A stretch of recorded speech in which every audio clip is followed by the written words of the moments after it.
Assalamualaikum warahmatullahi wabarakatuh. Halo teman-teman, saya Muhammad Farhan Khalil. Hari ini kita akan membahas satu cabang penting dalam linguistik Arab, yaitu sintaksis Arab, atau dalam istilah klasik disebut dengan ilmu nahwu. Kita akan melihatnya dari sisi ilmiah, bagaimana kata-kata dalam bahasa Arab saling berhubungan, membentuk struktur, dan menciptakan makna. Dan pembahasan ini akan berjalan secara sistematis, mulai dari definisi, ruang lingkup, unsur kalimat, i'rab, tarkib, hingga perkembangan analisis modern. Pasti kalian pernah merasa wah ya terhadap bahasa Arab. Nah, kita sekarang akan bahas dari pengertiannya ya teman-teman. Secara umum, sintaksis itu merupakan cabang linguistik yang membahas bagaimana kata disusun untuk membuat atau membentuk prasa, klausa, dan kalimat. Kata ini berasal dari bahasa Yunani sintaksis yang berarti penyusunan. Dalam bahasa Arab, istilah yang sepadan adalah an-nahwu. Menurut para ahli seperti Ibnu Jini, nahwu adalah kaidah yang menjelaskan hubungan antar kata agar ucapan menjadi benar. Bedanya dengan morfologi adalah morfologi itu membahas bentuk dalam kata, sedangkan sintaksis itu membahas hubungan antar kata. Contoh ringannya seperti ini. Kata-kata ba artinya itu menulis. Secara sorof kita bicara tentang bentuknya, tapi dalam sintaksis kita bahas siapa yang menulis, apa yang ditulis, dan bagaimana hubungan kata-katanya diatur dalam kalimat. Nah, itulah teman-teman yang dinamakan dengan sintaksis.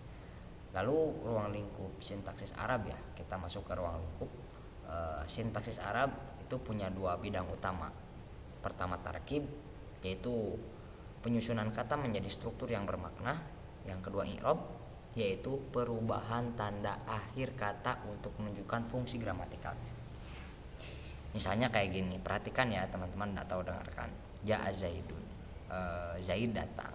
Nah, kata Zaidun itu berharokat dhammah karena ia menjadi subjek. Kalau kita ubah ra'aitu Zaidan, aku melihat Zaid. Nah, sekarang Zaidan itu menjadi objek atau maf'ul bih, dan harokatnya berubah menjadi fathah karena dia memiliki i'rab nasab. Nah, perubahan tanda akhir inilah inti dari sistem sintaksis Arab teman-teman. Tanda yang memperlihatkan fungsi.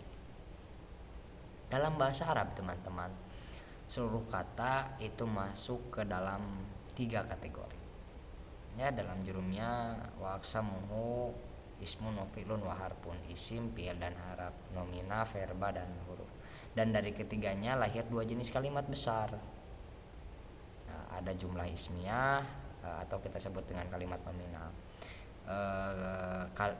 Kenapa itu disebut dengan jumlah ismiyah? Karena kalimat itu diawali dengan jumlah ismiyah, dengan kalimat isim atau nomina. Seperti at-thalibu mujtahidun, mahasiswa itu rajin. Strukturnya terdiri dari mubtada dan khobar. At-thalibu sebagai mubtada, mujtahidun sebagai khobar. Nah, ini seperti menjelaskan keadaan. Dan yang kedua itu jumlah fi'liyah atau kalimat verbal. Kenapa? Karena kalimat ini diawali dengan fi'il. Sederhananya kayak gitu teman-teman. Seperti kataba atau libu ad-darsa, mahasiswa menulis pelajaran. Strukturnya itu fi'il, fa'il, dan maf'ul bih. Kataba fi'il, atau libu fa'il, dan ad-darsa maf'ul bih.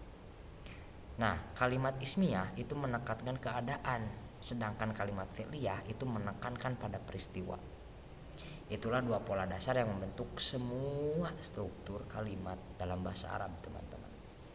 Nah, itulah tarkib ya, susunan sim fi'il haraf, pola kalimat. Lalu sekarang i'rab ya teman-teman. Sekarang kita masuk ke jantungnya sintaksis Arab, yaitu i'rab ya teman-teman. I'rab secara bahasa itu artinya menampakkan makna melalui tanda bunyi. Al-i'rabu huwa tagyiru awakhiril kalimi li ikhtilafil awamil ad-dakhilati lafdan aw taqdiran. Perubahan akhir kalimat ya. ada karena subjek itu sebagai marfu, mansub karena jadi objek, majrur karena setelahnya, karena setelah huruf jar gitu.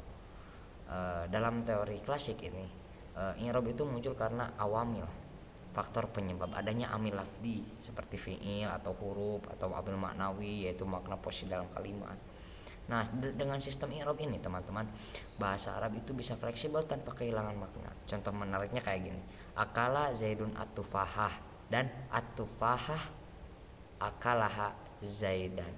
Zaid memakan apel, urutannya boleh berubah, tapi makna tetap karena fungsi kata ditentukan oleh i'rabnya. Itulah teman-teman. Dan perlu diketahui i'rab itu ada 4, rofa, nasab, khofad dan jazm. Rofa itu isim itu khusus memiliki ciri khusus yaitu khofad dan jazm itu untuk fi'il. Sekarang kita lihat struktur yang lebih kecil dari kalimat yaitu tarkib atau frasa ya teman-teman. Dalam sintaksis Arab ada beberapa jenis tarkib. Ada tarkib idofi, ada tarkib sifati, ada tarkib wasfi, ada banyak. Saya coba jelaskan tarkib wasfi ya, atau deskriptif sifat ya. Rajulun solihun, laki-laki itu soleh. Rajulun solihun. Nah, hubungan antara man'ut yang disifati dan na'atnya sifatnya itu, keduanya itu harus rasi dalam jenis, jumlah dan i'rab. Maka bukan solihatun tapi solihun karena ar-rijal. Lalu tarkib bayani itu penjelasan ya. Akhuka Zaidun, saudaramu Zaid. Nah, kata kedua menjelaskan identitas kata pertama. Seperti itu saudaramu Zaid ya, kayak gitu. Nah, dengan memahami jenis-jenis tarkib kita bisa mengenali bagaimana struktur makna itu dibangun teman-teman. Dari hubungan antar dua kata hingga kalimat penuh.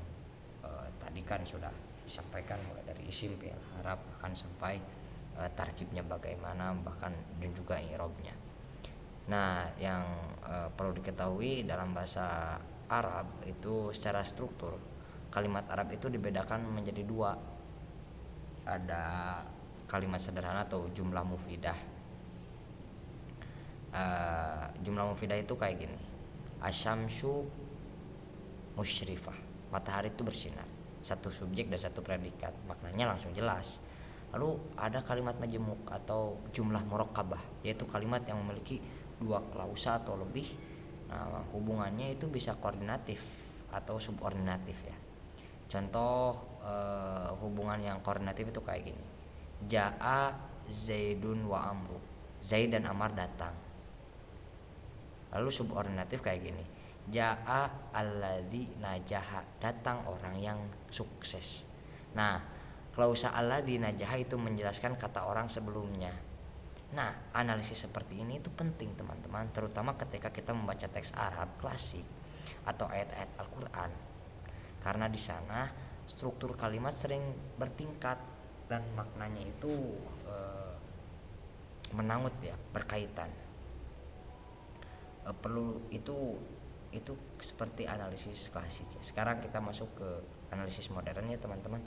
Nah, dalam linguistik Arab modern itu para sarjana seperti Tamam Hasan mencoba itu memperbaharui cara kita memahami ilmu nahwu ini ya teman-teman. Ia membedakan antara nahwu klasik yang menekankan bentuk dan nahwu modern yang menekankan fungsi. Jadi modern ini lebih komunikatif ya. Kalau dalam sistem klasik kita sibuk mencari amil dan harokat akhir, maka dalam sistem modern fokusnya berpindah pada hubungan makna dan konteks kayak gitu. Nah, pendekatan ini itu mirip dengan teori linguistik sistemik fungsional dari Haliday yang melihat struktur kalimat sebagai wujud dari pilihan makna yang ingin diungkapkan.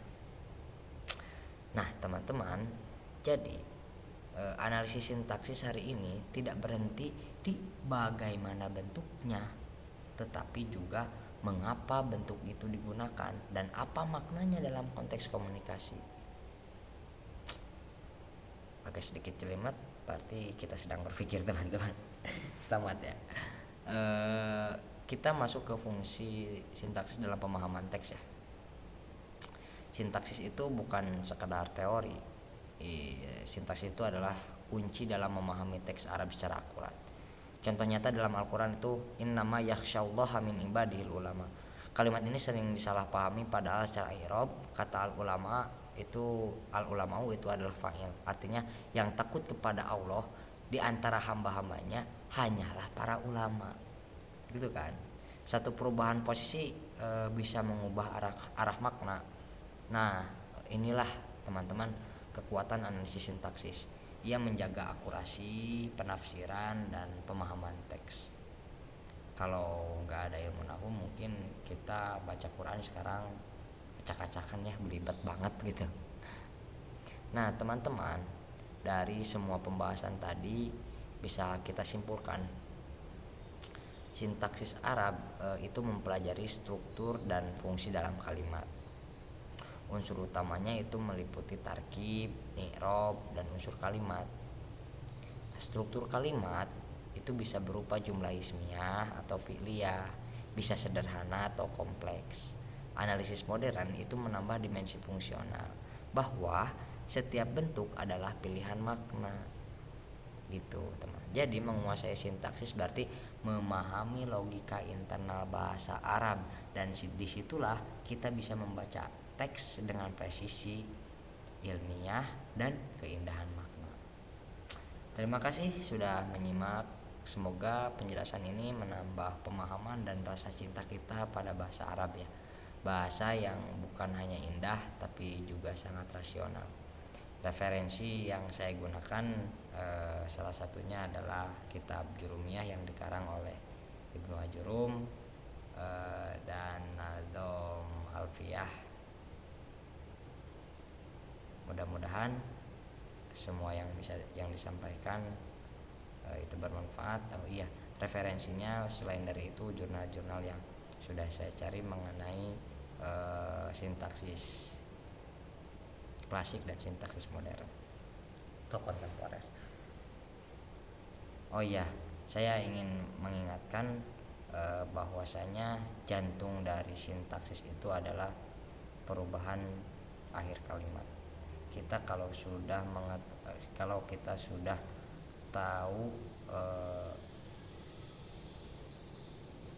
i'rab akhir kalimatnya, maka kita akan tahu fungsinya. Dan kalau kita tahu fungsinya, maka kita akan tahu maknanya. Kalau kita tahu maknanya, maka bisa dipastikan logika kita bergerak dan berfungsi. Sekian, saya tutup dengan satu kalimat wanahu aula awalan ayu lama itil kalamu dunahu la yufhama. Ilmu nahu itu merupakan satu asas atau satu pondasi untuk memahami seluruh keilmuan yang ada di dunia ini.